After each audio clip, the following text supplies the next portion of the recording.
Hello बच्चों, एक बार फिर से स्वागत है आपका इस चैनल पे जिसका नाम है derivations of physics.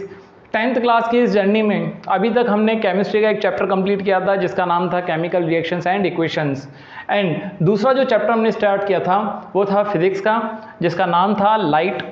Last class में हमने लाइट से रिलेटेड कुछ फिनोमेना देखे थे कि लाइट के पास दो टाइप के नेचर होते हैं, पार्टिकल नेचर जिसको रे नेचर भी बोला जाता है एंड वेव नेचर, कि लाइट एक टाइप की वेव भी है। बट इस वेव नेचर के बारे में डिटेल में आप पढ़ोगे 12th क्लास में। फिर हमने कुछ मिरर्स देखे थे, मतलब रिफ्लेक्शन देखा था, और रिफ्लेक्शन के बाद हमने मिरर्स देखे थे, स्फेरिकल मिरर्स। दो मिरर्स थे, एक था कॉन्केव, दूसरा था कॉन्वेक्स। कॉन्केव कॉन्वेक्स, सॉरी ये हो गया कॉन्वेक्स, ये हो गया कॉन्केव। अंदर की तरफ से रिफ्लेक्शन हो रहा है ना बच्चों, जहां पे अंदर की तरफ से रिफ्लेक्शन होगा कॉन्केव, जहां बाहर की तरफ से रिफ्लेक्शन होगा कॉन्वेक्स। कॉन्वेक्स कॉन्केव, यहां पे ये हो गया पोल, ये हो गया सेंटर ऑफ कर्वेचर। आज हम एक दूसरी दो टर्म्स पढ़ने वाले हैं जिनका नाम है फोकस एंड फोकल लेंथ।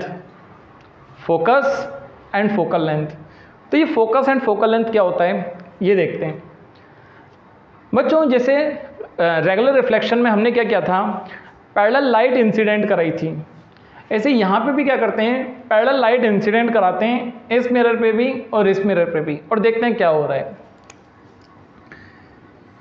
ये पैरेलल लाइट, ये पैरेलल लाइट, एक लाइट और है जो कि प्रिंसिपल एक्सिस के अलॉन्ग है, तो इस टाइप से ये लाइट पैरेलल आ रही है।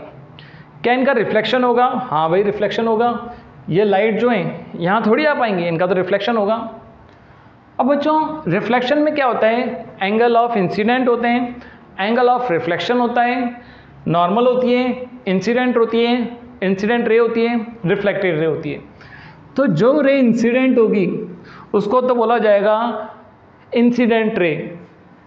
ये हो गया point of incidence. Point of incidence, incident ray क्या नॉर्मल फॉर्म कर सकते हैं? हाँ। अब बच्चों नॉर्मल क्या होती है, नॉर्मल पॉइंट ऑफ इंसिडेंस से पास होने वाली लाइन एंड सरफेस के परपेंडिकुलर। जैसे कि ये अगर पॉइंट ऑफ इंसिडेंट है तो यहाँ पे परपेंडिकुलर लाइन नॉर्मल का काम करेगी। अब स्फीयर में क्या होता है, एक बार स्फीयर या फिर सर्कल की प्रॉपर्टी देखते हैं। ये बच्चों अगर सर्कल है, सर्कल का एक छोटा सा पार्ट अगर मैं लूँ तो एक स्ट्रेट लाइन की तरह बिहेव करेगा, और सेंटर से आने वाली लाइन टेंजेंट के परपेंडिकुलर होती है। ऐसी एक थ्योरम आपकी मैथ्स में, radius is perpendicular to the tangent. Radius tangent की क्या होती है, परपेंडिकुलर। अभी आप देखो बच्चों, आप अर्थ पे खड़े हो, दैट मीन्स आप बहुत बड़ी अर्थ के एक छोटे से पार्ट पे खड़े हो, तो आप खुद नॉर्मल का काम कर रहे हो। किसका काम कर रहे हो? नॉर्मल का काम कर रहे हो। या फिर आप ये बोल सकते हो कि आप जमीन के साथ परपेंडिकुलर हो ना, तो ये जमीन जो है ये टेंजेंट हो गई, और टेंजेंट के परपेंडिकुलर लाइन ये नॉर्मल। तो हमको ये पता पड़ गया कि परपेंडिकुलर लाइन अगर फॉर्म करनी है तो वो सेंटर से ही पास होगी। ऐसे यहाँ पे अगर परपेंडिकुलर लाइन फॉर्म करनी है तो वो कहाँ से पास होगी, सेंटर ऑफ कर्वेचर से। ये हो गई आपकी normal. Incident ray and normal के बीच में जो एंगल फॉर्म होता है इसको बोला जाता है एंगल ऑफ इंसिडेंट। सिमिलरली यहाँ से भी अगर नॉर्मल फॉर्म करनी हो तो वो भी सेंटर ऑफ कर्वेचर से पास होती है। अब बस आपने कंसेप्ट सीख लिया ना एक बार, अब हमेशा याद रखना है कि स्फेरिकल मिरर्स के केस में नॉर्मल कहाँ से पास होगी, सेंटर ऑफ कर्वेचर से।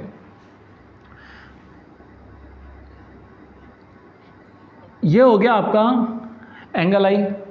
अब रिफ्लेक्शन होगा, रिफ्लेक्शन होने के बाद लाइट कैसे जाएगी, यहाँ पे लाइट जो है वो इस टाइप से निकल जाएगी एंगल आर फॉर्म करते हुए। लाइट इधर आएगी थोड़ी, रिफ्लेक्ट कर जाएगी ना, तो इस टाइप से आई, रिफ्लेक्ट होकर यूँ चली गई। यहाँ पे एंगल ऑफ रिफ्लेक्शन कहाँ बनेगा, एंगल ऑफ रिफ्लेक्शन बनेगा यहाँ कहीं। एंगल ऑफ रिफ्लेक्शन हमेशा कब बनता है, रिफ्लेक्टेड रे एंड नॉर्मल के बीच में, ये रही रिफ्लेक्टेड रे, ये रहा नॉर्मल, तो ये फॉर्म होगा एंगल आर। ये देखो बच्चों, ये इंसिडेंट रे थी, पॉइंट ऑफ इंसिडेंस, यहां पे अगर नॉर्मल ड्रॉ करें तो नॉर्मल भी यही होगी, एंगल आई की वैल्यू 0, एंगल आई की वैल्यू अगर 0 है तो एंगल आर भी कितना होगा 0, मतलब ये लाइट इस टाइप से आ रही थी और रिफ्लेक्ट होकर के वापस इसी पाथ पे चली जाएगी। हो क्या रहा है, एक बार वापस देखते हैं। इस टाइप का एक मिरर बना हुआ है, इस टाइप से पैरेलल लाइट्स आ रही हैं एंड वो रिफ्लेक्ट होकर के इस वाले पाथ को फॉलो कर रही हैं।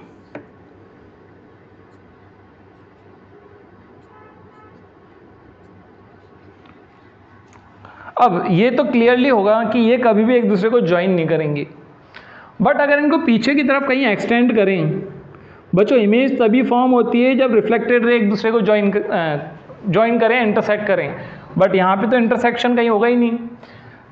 पीछे की तरफ अगर इनको ज्वाइन करें, एक्सटेंड करें, तो एक पॉइंट पे आके ज्वाइन हो रही हैं या ज्वाइन होती हुई अपीयर हो रही हैं, ज्वाइन नहीं कर रही हैं, ज्वाइन होती हुई अपीयर हो रही हैं। जिस पॉइंट पे ज्वाइन होती हुई अपीयर होंगी उसको बोला जाएगा फोकस।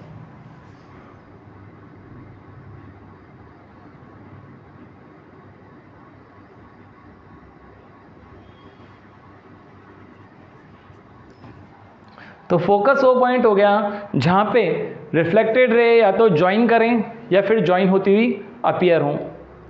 यहां पे ज्वाइन करती हुई अपीयर हो रही हैं। इधर देखते हैं क्या होगा। ये पैरेलल 3 लाइट रेज आ गई, नॉर्मल फॉर्म करें, ये रहा फर्स्ट नॉर्मल, इसका नॉर्मल फॉर्म करें, ये रहा इसका नॉर्मल, ये एंगल आई होगा, ये भी एंगल आई होगा। अब बच्चों रिफ्लेक्टेड रे कैसे जाएगी? ये रिफ्लेक्टेड रे क्या यहाँ पे आकर के इस टाइप से रिफ्लेक्ट होगी? नहीं, रिफ्लेक्टेड रे तो इस टाइप की होनी चाहिए कि वो नॉर्मल के साथ एक एंगल फॉर्म करे, एंगल आर, और एंगल आई और एंगल आर की वैल्यू बराबर रखनी हो। तो ये रिफ्लेक्टेड रे इसी टाइप से जाएगी।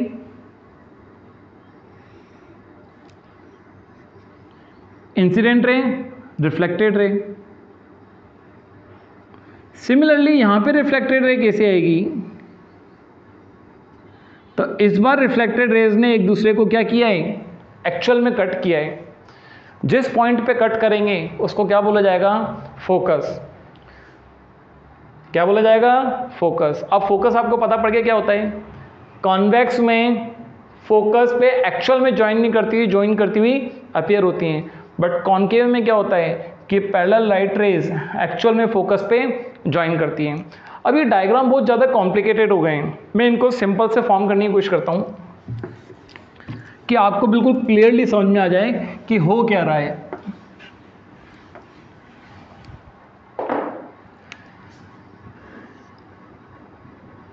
ये था हमारा कॉन्वेक्स मिरर,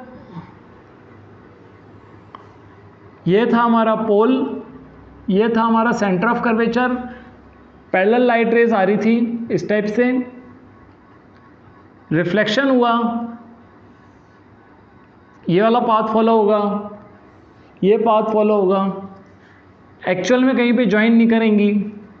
पीछे की तरफ अगर एक्सटेंड करें तो एक पॉइंट पे ज्वाइन होती हुई अपीयर हो रही है। जिस पॉइंट पे ज्वाइन होती हुई अपीयर करेंगी उसको क्या बोलेंगे? फोकस। कॉन्केव में देख लेते हैं क्या होता है।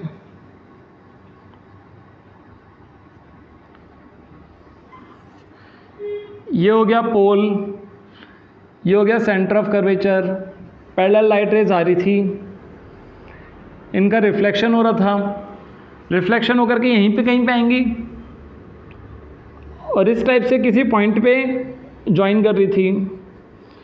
जिस पॉइंट पे ज्वाइन कर रही थी उसको क्या बोल दिया था? फोकस। अब बच्चों क्या हो क्या रहा है कि कॉन्केव में तो ये लाइट रेज ऐसी गई, रिफ्लेक्शन के बाद इस टाइप से ज्वाइन कर गई, मतलब लाइट रेज एक दूसरे की क्या आ गई? पास आ गई। और यहाँ पे क्या हो रहा था? कॉन्वेक्स में ऐसी पैरेलल लाइट रेज चल रही थी, रिफ्लेक्शन के बाद ये एक दूसरे से और दूर जा रही थी। तो जहाँ पे लाइट रेज डाइवर्ज हो जाए मतलब फैल जाए उसको बोलते हैं डाइवर्जिंग मिरर, और जहाँ पे लाइट रेज कन्वर्ज हो जाए एक ही पॉइंट पे आके मिल जाएं उसको बोलते हैं कन्वर्जिंग मिरर।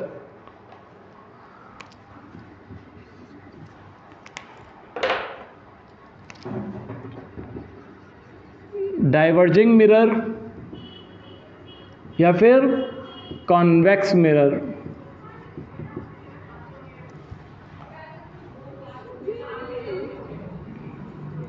ये कन्वर्जिंग मिरर या फिर इसका एक और नाम है क्या, कॉनकेव मिरर। ये हो गया फोकस, ये हो गया फोकस। अब बच्चों पोल से फोकस तक की जो डिस्टेंस होगी इसको बोला जाएगा फोकल लेंथ। यहाँ पे पोल से फोकस तक की डिस्टेंस जो होगी उसको बोला जाएगा focal length. Distance between pole and focus is known as focal length, जिसको स्मॉल एफ से रिप्रेजेंट किया जाएगा, और फोकस को किससे रिप्रेजेंट करेंगे, कैपिटल एफ से। कैपिटल एफ मतलब focus, capital F and P के बीच की डिस्टेंस फोकल लेंथ।